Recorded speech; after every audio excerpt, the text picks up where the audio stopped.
Let's see if this works. We are up. Fantastic. Everyone's going to wonder, what are you doing? What is happening? He's back on. Why is he back on? How many people jump?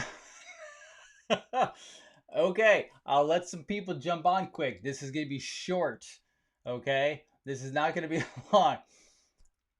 I have to show you something that I just saw and found. Let's see how many people jump on with me. All right. Okay. What's up, everybody? I'm back. Bonus coverage. The POTUS is like throwing down tonight. Here we go. You know I'm not going right to bed, so like it doesn't matter. Hold it. So I want to give you this real quick. Okay, this is not going to be a long one. I'm going to show you something though. I jumped off the feed. All right, I jumped off the feed, and I go over to Twitter, and Twitter is blowing up. I actually saw Jordan Sather first. POTUS is attacking the military-industrial complex. All right, let me take you to it so you can see what is going on. POTUS's Twitter feed. Let me bring myself up here so you can see me. Excellent. Okay, POTUS's Twitter feed. He's retweeting a bunch of stuff regarding the military-industrial complex. He retweeted this Amir guy, unprecedented, except President Dwight Eisenhower said the same exact thing in 1961. He was absolutely right. If you click on this, the president just retweeted this tonight. Okay, my computer is a little slow right now.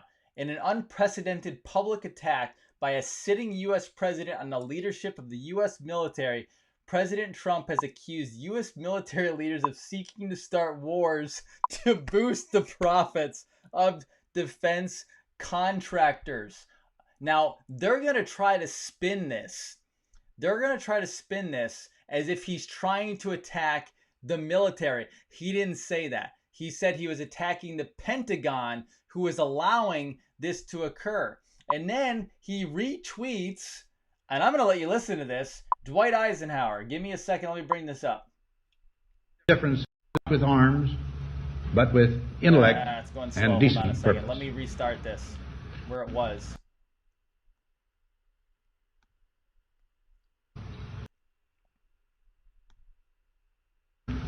America knows that this world of ours, ever growing smaller, must avoid becoming a community of dreadful fear and hate, and be instead a proud confederation of mutual trust and respect.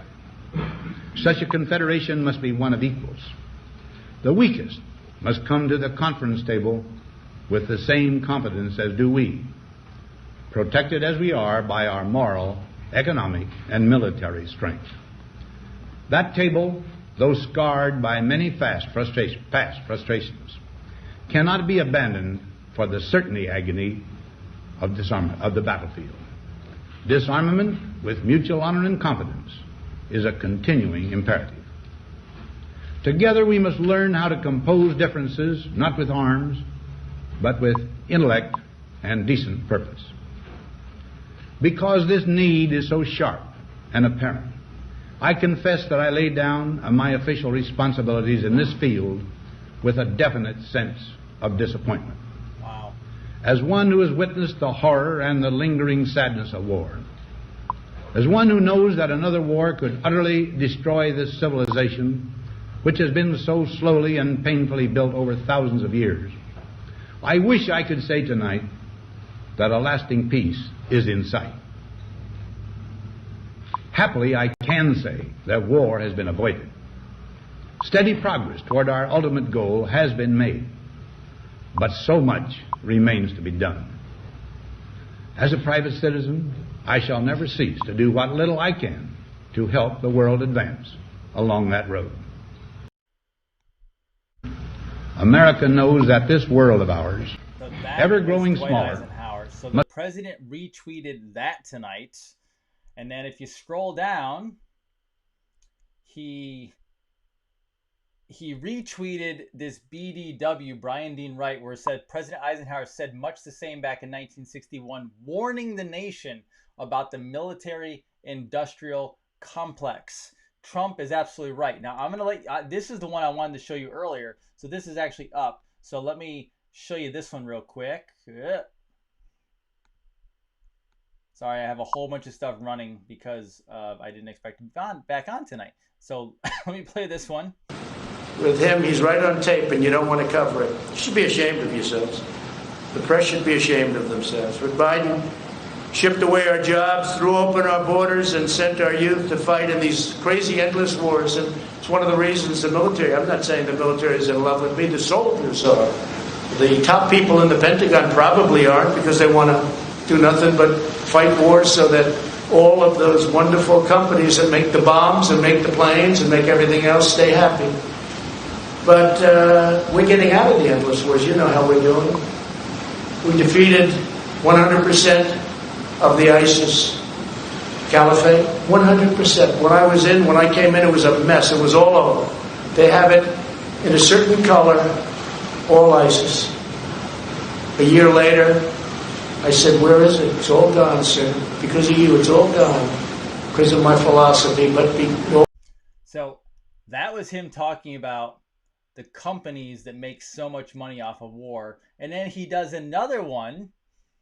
I don't think this was there might have been the same one where he talks about Eisenhower. So he's retweeting Eisenhower all night long. And then he's retweeting Molly, oh dear, MSNBC host, apparently completely unfamiliar with Dwight Eisenhower's famous military-industrial complex speech. Or worse, he doesn't understand it. Also, maybe Colin Powell, curveball anyone, not the best example to use here. Trump is retweeting Eisenhower and the military-industrial complex all night long, the last at least several hours. I hadn't seen this. Guys, I just wanted to come back on, not because I wanted to do a whole other show, but this is the stuff I get excited about. People can say, again, well, he's just saying it. Eisenhower didn't say anything until the day he left office. Eisenhower had a free pass. You can say anything on your way out. I have reached out to Laura Eisenhower, working on getting her on. She has told me she'd come on. Laura Eisenhower is his granddaughter, right? But when have you seen a president not only go after the Federal Reserve, go after Big Pharma, and now go after the military-industrial complex? I'm just saying, he's hitting all the right areas. And so that's what I want you to keep an eye on. Okay? That's what I want you to keep an eye on. Go follow the tweets, go follow Twitter.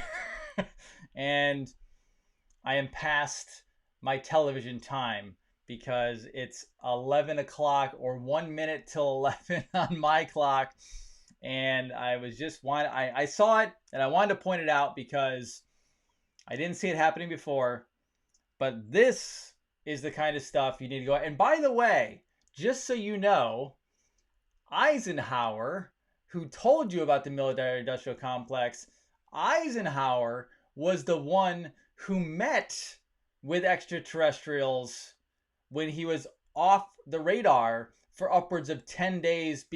They told the public that he was getting medical things done. He was meeting with ETs, and his granddaughter basically confirms that she didn't see it or know about it because obviously she wasn't around, but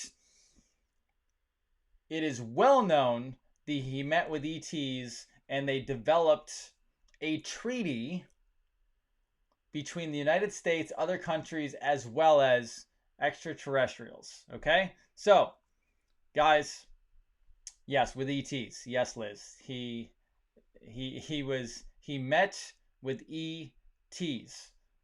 Dwight D. Eisenhower met with ETs and signed a pact, signed a treaty with them regarding technology, amongst many other things.